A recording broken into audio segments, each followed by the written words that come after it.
नमस्कार दोस्तों, मैंने जो रेडियोथेरेपी से संबंधित वीडियो डाला था उसमें जो क्वेश्चंस आए थे उनमें मुख्य क्वेश्चन ये था कि रेडियोथेरेपी लगाने के बाद में मुंह पर सूजन रहती है और छाले अभी भी मिट नहीं रहे हैं।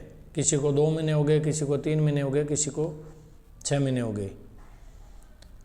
छालों के बारे में मैंने जो ट्रीटमेंट का बताया है उसको फॉलो करना चाहिए और उसके बाद भी अगर नहीं ठीक हो रहा है तो डॉक्टर को दिखाना चाहिए। जो भी ट्रीटिंग डॉक्टर है उनको दिखाएं, मुंह की साफ सफाई रखें और मुंह को गीला रखें। मुंह सूखने से भी छाले बढ़ते हैं या पेट साफ नहीं होता तब भी छाले बढ़ते हैं। मुंह पर सूजन क्यों आती है? अगर मान लो रेडियोथेरेपी लगी है तो गले के ऊपर या किसी भी भाग में जहाँ रेडियोथेरेपी लगी है वहाँ के स्किन की जो लिम्फेटिक्स होती है वो डैमेज होती है। लिम्फेटिक्स का फ्लो है वो अवरुद्ध होता है क्योंकि स्किन के नीचे जो सबक्यूटेनियस टिश्यू होता है वहाँ फाइब्रोसिस बनता है। फाइब्रोसिस बनने से जो इलास्टिसिटी होती है स्किन की वो कम हो जाती है, ख़त्म हो जाती है और उसकी वजह से लिम्फेटिक्स में जो ब्लॉकेज आते हैं या ब्लड सप्लाई वहाँ पे एम्पर्ड होती है। इस वजह से वहाँ थोड़ी सी स्वेलिंग लगती है। मान लो गले में रेडियोथेरेपी लगी है, उनकी लिम्फेटिक्स कम हुई तो मैंने कुछ काम किया ज़्यादा मुंह से, समझे जैसे मैंने चबाने का काम कर लिया, मुंह ज़्यादा बोल लिया, मैं ज़ोर से बोल लिया या मैंने लंबे टाइम तक कोई चीज़ चबाई या मैं सो गया, तो इन सब की वजह से मेरे फेस की ब्लड सप्लाई बढ़ी। मैं जो भी वर्क करता हूँ तो वहाँ पर जिस भाग को हम वर्क में यूज लेते हैं वहाँ पे ब्लड सप्लाई बढ़ती है। जहाँ भी ब्लड सप्लाई बढ़ती है वहाँ पे जो हीमोग्लोबिन तो वापस आ जाता है लेकिन कुछ सीरम का पार्ट वहाँ टिश्यूज में रहता है जो लिम्फेटिक्स के थ्रू आता है। अब वो नहीं आ पाता तो वहाँ पे वाटर जो कंटेंट्स होते हैं वो बढ़ जाते हैं, इसलिए वहाँ एडिमा कह लो चाहे वहाँ स्वेलिंग कह लो। तो ज़्यादातर जो कंप्लेन होती है स्वेलिंग की कि भाई मेरे बहुत ज़्यादा सूजन आ रही है, वो लोग पूरे दिन बेड पे सोते रहते हैं, दिन और रात हो। उसमें क्या होता है कि जब आपकी बॉडी की लेवल के इक्विवेलेंट ही फेस का लेवल है तो वहाँ पे फ्लो बराबर रहेगा।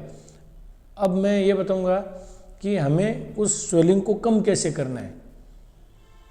जब एडिमा आ रहा है, देखो रेडियोथेरेपी की वजह से जो आएगा वो पहले की तरह नॉर्मल तो नहीं रहेगा, लेकिन हम कम कैसे कर सकते हैं वो मैं बता रहा हूँ।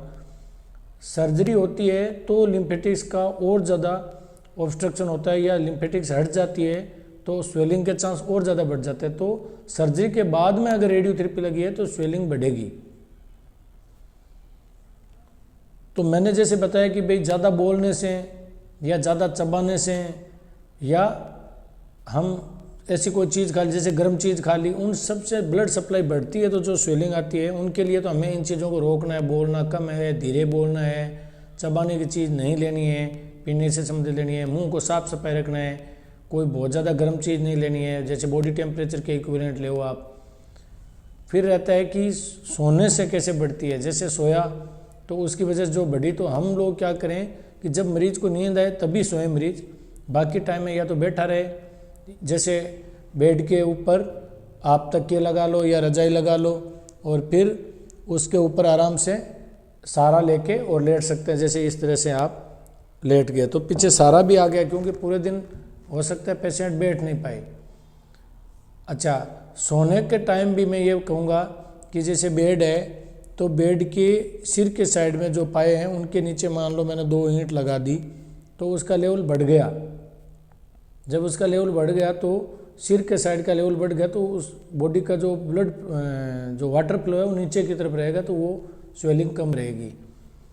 तो आप इन चीज़ों का ध्यान रखें। इसके लिए अगर हम टेबलेट देते हैं स्वेलिंग के लिए तो उसकी फिर आदत भी पड़ जाएगी और वो बहुत ज़्यादा इफेक्टिव नहीं होती है। अगर स्वेलिंग बहुत ज़्यादा है जो इन सारे मेजर्स से ठीक नहीं हो रही तब हम उसके लिए टेबलेट्स दे सकते हैं।